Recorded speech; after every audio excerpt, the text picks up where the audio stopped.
Welcome back. So, here we are with the answers of the self evaluation test series part 2. In set 1, that is self evaluation test, that was for the poem Amanda, and these are the thumbnails for that. And if you haven't attempted them yet, so you can go and attempt those 30 questions and check your score in the next video that has answers. And today I have brought the answers of the 40 questions of the proposal, and you are at the right place. English for all reasons good. So let's get started. So the first question, because the questions have already been posted in the previous video of the chapter the proposal with the character sketches. So these are the answers today. What does Stephen initially think Lemov has come to his house for? When what was his reaction? So Stephen thought that Lemov had come to his house to borrow money. He didn't intend to give any money to him. So these are 1 mark questions. So here you have to write the reason and the reaction. So what does Natalia say about hay? Natalia says that owing to her greediness, she has got the whole field of hay cut, and now she is afraid that it will rot. What had she been doing before Lemov arrived? So she had been shelling peas for drying. For how long does Natalia claim her family to own the Oxen Meadows? She claims that the Oxen Meadows had been in their family for nearly 300 years. For how long had the peasants been enjoying free use of the Oxen Meadows? The peasants have been enjoying the free use of the meadows for 40 years. So you have to remember, because sometimes you may mix the number. So what is the worth of the meadows according to Natalia? According to Natalia, the Oxen Meadows were for about 300 rubles. Hear me out, I implore you. So a synonym of implore, it is request or entreat. Question number 8. What does Natalia remind Lemov of having him lent last year? She reminded him of having lent him threshing machine last year, because of which they had to put off their threshing until November.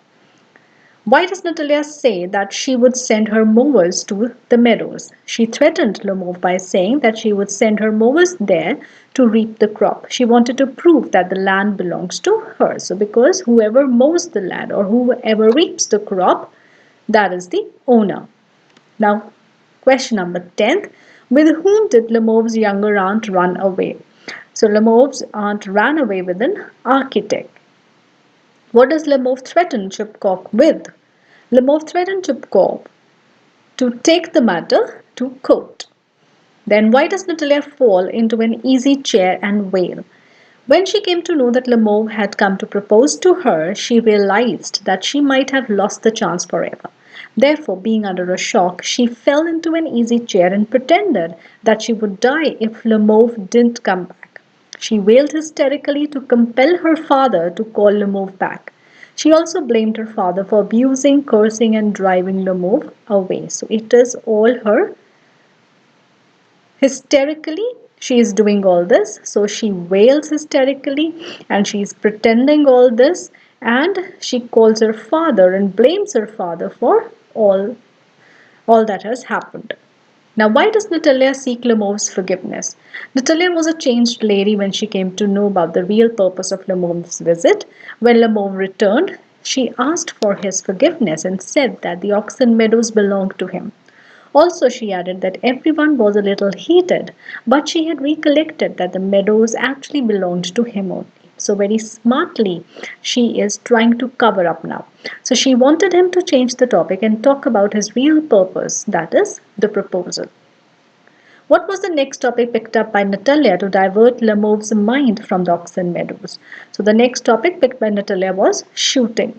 Now, the name of Natalia's dog is Squeezer, and the name of Lemov's dog is Guess. What misfortune does Lemov talk about? He talks about the misfortune of his dog Guess becoming lame. How much did Lemov say he had paid for his dog Guess? He said that he had paid 125 rubles for it. How much, according to Natalia, her father had paid for Squeezer? So Natalia said that her father had paid 85 rubles for Squeezer. On what basis did Natalia say that her dog was superior? So you have to give 2 points for this. So Natalia says that Squeezer is much younger, thoroughbred, and better in points and pedigree than any other dog. So you have to give 2 points, but you are not to write in points. You have to write it in a paragraph only.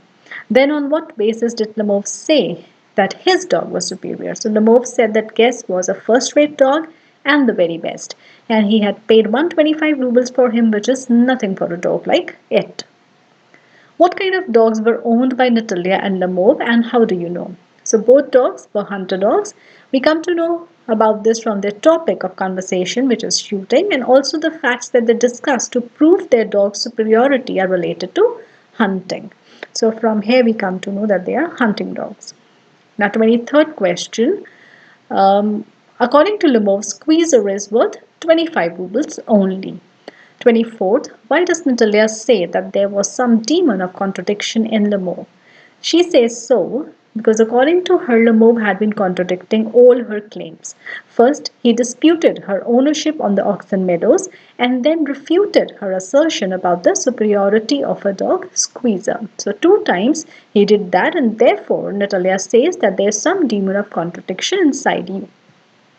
Natalia says that it's time for Guess to be shot. So why does Natalia say so? So Natalia and Lemov they enter a heated argument about the superiority of their dogs. Lemov calls Squeezer an overshot. To this Natalia angrily tells Lemov that since Guess was old, it was time for him to be shot, meaning that he could die any moment and there was no comparison between young Squeezer and an old Guess. What to defects does Chupkov tell Lemov about Guess? Now Chupkov at first tries to calm down Lemov by telling him the positive things about his dog Guess. He says that Guess is a purebred, firm on his feet, has well-sprung ribs, but the truth is that your dog has two defects. He was old and short in the muzzle. 27th question. Why does Lemov clutch at his heart again and again? So Lemov is a fragile health, both mentally and physically.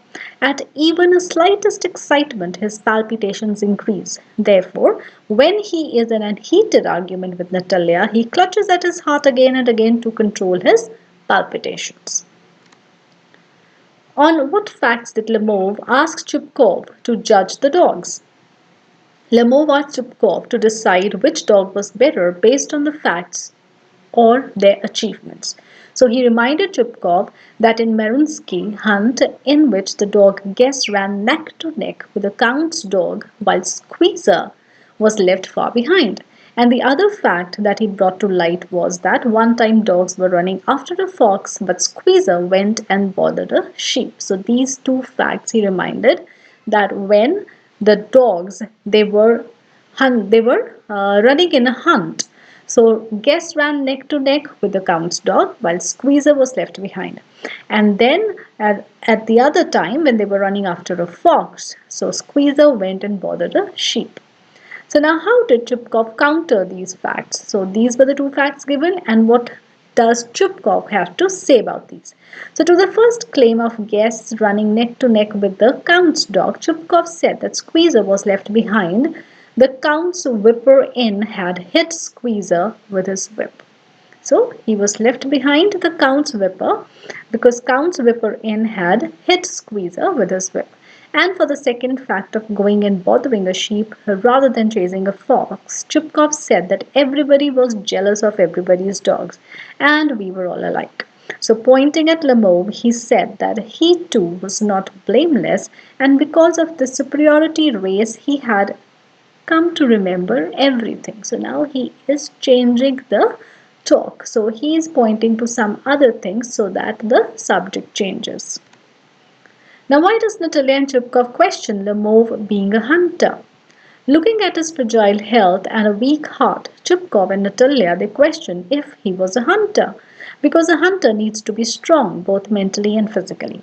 Natalia even sarcastically suggests him to go and lie on the kitchen oven and catch black beetles and not go after foxes. Natalia also points that he couldn't even sit on a horse and claims to be a hunter. Chupkov also recommended that he should sit at home and nurse his palpitations and not go tracking animals. Now, how did Natalia and Chupkov come to the conclusion that Lemov is dead? Now, during the heated squabble, Lemov is overcome with anxiety and his palpitations increase. He shouts that his heart might burst. He has a feeling as if shoulders were coming off. He is not able to keep his balance and falls into an armchair saying, I die. Natalia is shocked and declares that he is dead. Chupkov tries to make him drink water, but Lemov does not drink it. At this, both conclude that Lemov is dead. So 32 question. Why did Chupkov say that he was the most unhappy of men? Now, after the supposed death of Lyubimov, Chupkov became worried about his daughter's marriage.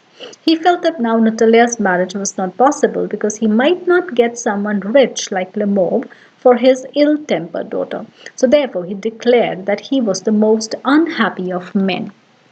Why does Chupkov call Lyubimov pettifogger? Now, pettifogger is a person whose methods are disreputable. Such a person uses unethical manners to prove his case. So Chupkov calls Lemov a pettifogger when he threatens Chupkov to take the matter to court. So Chupkov believes that there are no such documents with Lemov that can prove his claim on the Oxen Meadows, and Lemov wants to use wrong ways to prove it. So therefore he calls him pettifogger. Now, question number 34. Initially, Natalia is adamant not to accept Lemov's claim on the Oxen Meadows, but later she herself tells Lemov that they belong to him. Why? So, initially, Natalia is not aware of Lemov's real purpose of visiting them. She doesn't even suspect anything on seeing him in an evening dress. Therefore, when Lemov mentions that the Oxen Meadows belong to him, she becomes furious and says that she cannot stand unfairness. The meadows may not be worth much to her, but she was adamant that she will not take anything that belongs to Lemov and not give anything that belongs to her. But later, when she finds out that Lemov had come to propose to her, she insists her father to call him back. When he returns, she seeks his forgiveness and herself admits to him that the meadows belong to him. This is her self-centered and selfish move to win over Lemov and bring him back to the topic of the proposal. Now, 35th. Would you call Stepan Chupkov an ideal father? Why not? So now Chupkov loves his daughter and he's worried about her marriage. He has given her a free hand in everything. She seems to be quite pampered. As a father, he failed to give lessons of courtesy and grace to her. So rather than asking her to stop her quarrel with Lemov, he too becomes a part of it. So I would not call Chupkov an ideal father. So here you can give any reason, any logic, and you can prove your answer whether you say that he was an ideal father or if you say that he wasn't an ideal father. Now 36th. What a weight off my shoulders off. So these are the extracts. So who says this? Chupkov is the speaker of this line. What weight is he talking about? So he is talking about the weight of marrying a daughter to a suitable groom. Then why does he say so? He says so because he knows how difficult it is to find a suitable and rich groom for his ill-tempered daughter. Then how does he get rid of that weight?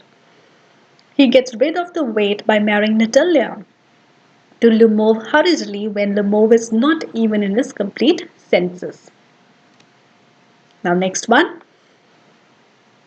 And I've always loved you, my angel, as if you were my own son. So who is speaking to whom in the above given extract? Chupkov is speaking to Lyubimov in the given lines. And why is the speaker calling the listener my angel? He is calling the listener his angel because at that very moment he expresses his desire to marry the speaker's daughter. Do you think the speaker means what he says? The speaker is overwhelmed by the proposal of Lyubimov. He is happy for his daughter and was hoping for this tie to enhance his estates. But he really doesn't mean what he says because just a little while ago he was suspecting that Lemov had come to borrow some money which he intended to refuse. So this shows his disliking for Lemov. Now 38th. You can go on proving it for 2 days on end. You can go and put on 15 dress jackets. But I tell you, they are hours and hours. I don't want anything of yours and I don't want to give anything of mine. So there. So who is speaking to whom? Natalia is the speaker and she is speaking to Lemov. What is the listener trying to prove? The listener is trying to prove his ownership on the oxen meadows. Why, according to the speaker, would listener wear 15 dress jackets? The speaker is mistaken that Lamove is dressed in a formal way to impress upon them to refute their claim on the oxen meadows. Therefore, Natalia says that he can wear 15 dress jackets to impress, but she would every time say that the meadows belong to her.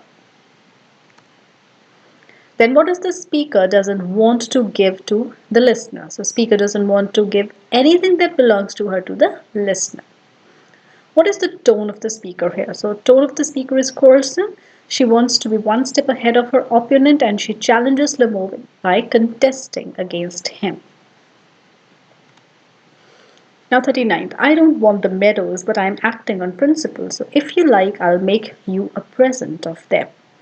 So who's the speaker and to whom is he addressing? Lamove is the speaker and he's addressing to Natalia. What principle is the speaker talking about? So he is talking about the principle of righteousness. So he means that whatever the documents say, that is right. So why does the speaker want to make a present of them? Now he wants to make a present of them to Natalia to show his ownership on the meadows and also that how charitable he is.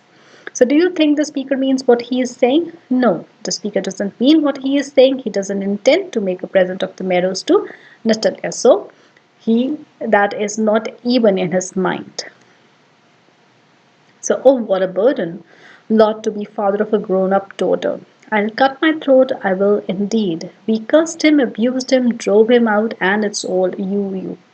So, who's the speaker? So, Chupkov is the speaker.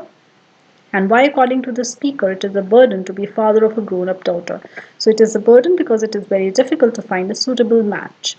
And who are we? Chupkov and Natalia are we in the given extract. So why did they curse him and abuse him? So they cursed him and abused him because he was claiming his ownership on the oxen meadows. Why and from where did they drove him out? So they drove him out of their house because he was claiming his ownership on the oxen meadows. What does the speaker want to say by it's all you? So the speaker is blaming Natalia for everything that has happened. So that's all for today. Hope that you are clear with all the answers and you've attempted them. So do subscribe to the channel if you've liked it. And in the playlist, there are the videos of the other channels. Give it a thumbs up. Also write in the comment box that how helpful did you find all these questions. Be prepared for your exams and follow me on the Instagram so that I can keep you updating about my next video. So I hope that you all are preparing well and these videos are going to be a great help to you. Thank you very much and happy watching.